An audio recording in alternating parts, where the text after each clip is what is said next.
السلام علیکم ورحمۃ اللہ وبرکاتہ۔ الحمد للہ والصلاة والسلام علی رسول اللہ وعلی من والاه اما بعد فعن ابی امامة الباہلی رضی اللہ عنہ قال قال رسول اللہ صلی اللہ علیہ وسلم انا زعیم ببیت فی ربض الجنہ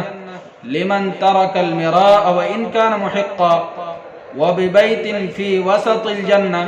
لمن ترك الكذب وإن كان مازحا وببيت في أعلى الجنة لمن حسن خلقا رواه أبو داود وحسنه الألباني رحمه الله۔ محترم ناظرین، یہ حدیث جو میں نے ابھی آپ کے سامنے پیش کی، اسے امام ابو داود رحمہ اللہ نے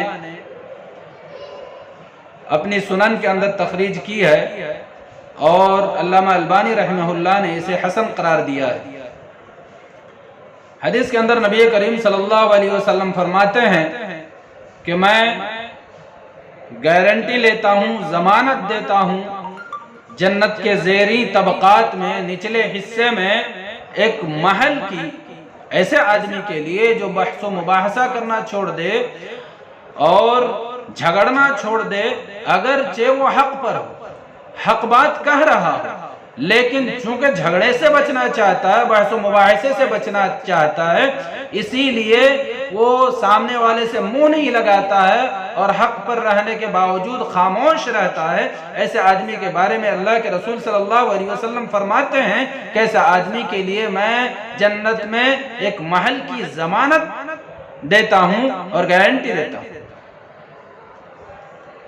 یہاں ایک بات یاد رہے،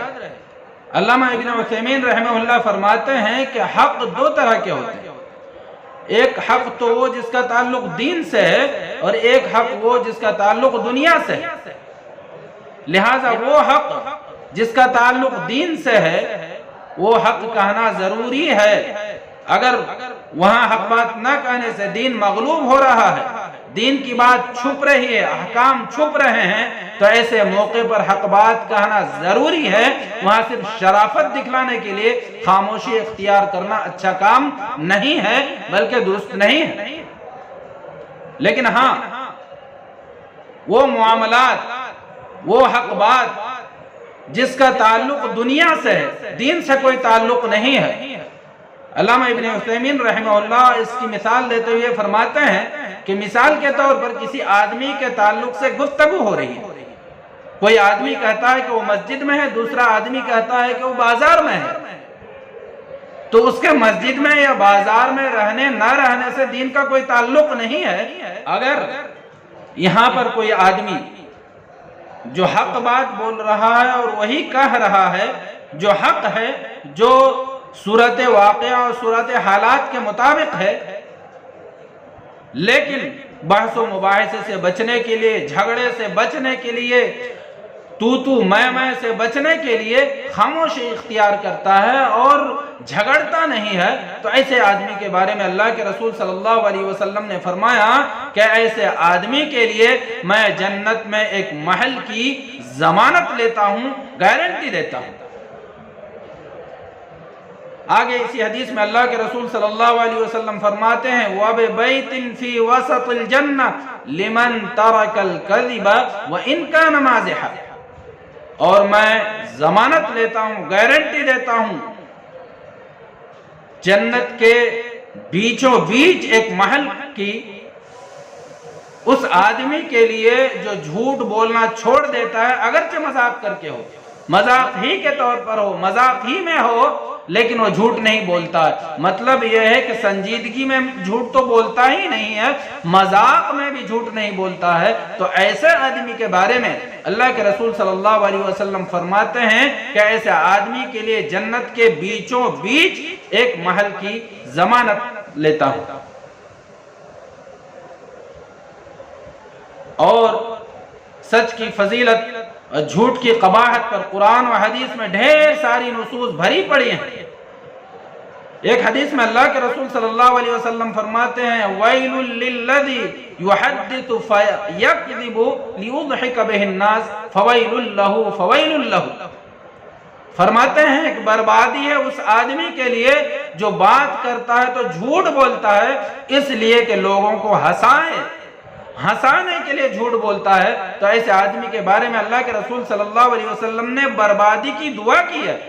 کہ برباد ہے وہ آدمی، اس آدمی کے لیے بربادی ہے. اس لیے سنجیدگی میں تو جھوٹ بولنا ہی نہیں ہے، مذاق میں بھی جھوٹ بولنا حرام ہے. اور جو آدمی ہر حالت میں جھوٹ بولنے سے پرہیز کرے ایسے آدمی کے لیے اللہ کے رسول صلی اللہ علیہ وسلم نے جنت کے بیچوں بیچ ایک محل کی گارنٹی دی. حدیث میں آگے فرماتے ہیں آپ صلی اللہ علیہ وسلم کہ وَبِبَيْتٍ فِي أَعْلَى الْجَنَّةِ لِمَنْ حَسَّنَ خُلُقَهُ، اور جنت کے بالائی حصے میں ایک محل کی گارنٹی دیتا ہوں اس آدمی کے لیے جو اپنے اخلاق کو اچھا بنائے. لمن حسن خلقہ، بعض علماء نے لمن حسن خلقہ پڑھا ہے اور بعض علماء نے لمن حسن خلقہ پڑھا ہے، اور اس کا فائدہ یہ بتاتے ہیں کہ حسنہ میں حروف کی زیادتی ہے جو معنی کی زیادتی پر دلالت کرتی ہے. یعنی جو آدمی کوشش کر کے اپنے اخلاق کو اچھے بناتا ہے، اس کے اخلاق میں سختی ہے، تنگی ہے، اس کے اخلاق میں کمی ہے، لیکن وہ برابر کوشش کرتا رہتا ہے کہ اپنے اخلاق کو اچھا بنائے. وہ نبی کریم صلی اللہ علیہ وسلم کی سیرت طیبہ کو پڑھتا ہے، وہ اسلاف کی سیرت کو اور سوانح کو پڑھتا ہے تاکہ ان کی سوانح کے مطابق اپنی زندگی کو ڈھالنے کی کوشش کرے. اسی طرح وہ اچھے لوگوں کی صحبت میں بیٹھتا ہے تاکہ ان کے اچھے اخلاق سیکھے اور طرح طرح کی کوششیں اور تدبیریں اختیار کرتا ہے تاکہ اپنے اخلاق کو اچھے بنائے. ایسے آدمی کے لیے اللہ کے رسول صلی اللہ علیہ وسلم فرماتے ہیں کہ میں ضمانت لیتا ہوں، گارنٹی دیتا ہوں کہ ایسے آدمی کو جنت کے بالائی حصے میں ایک محل ملے گا. حدیث کے تینوں ٹکڑوں پر غور کریں. ایک آدمی کے لیے اللہ کے رسول صلی اللہ علیہ وسلم جنت کے زیریں حصے میں محل کی گارنٹی دیتے ہیں، ایک آدمی کو بیچوں بیچ ایک محل کی گارنٹی دیتے ہیں، اور ایک آدمی کو جنت کے بالائی حصے میں ایک محل کی گارنٹی دیتے ہیں. اگر اس حدیث کے تمام اجزاء پر آدمی عمل کر لے، اس کا مطلب یہ ہوگا کہ جنت کے ہر حصے میں اسے محل ملیں گے. تو یہ اللہ رب العالمین کا کرم ہے، اللہ رب العالمین کا فضل و احسان ہے جس نے لوگوں کو جنت دینے کے لیے طرح طرح کے اعمال بتلائے ہیں کہ ہم ان اعمال کو کر کے اپنے آپ کو جنت کا مستحق بنائیں. اللہ رب العالمین سے دعا ہے کہ مولا کریم ہم سب کو اچھے اخلاق کا پیکر بنائے اور اس حدیث پر عمل کرنے والا بنائے. آمین. وصلی اللہ وسلم علی نبینا محمد وسلم.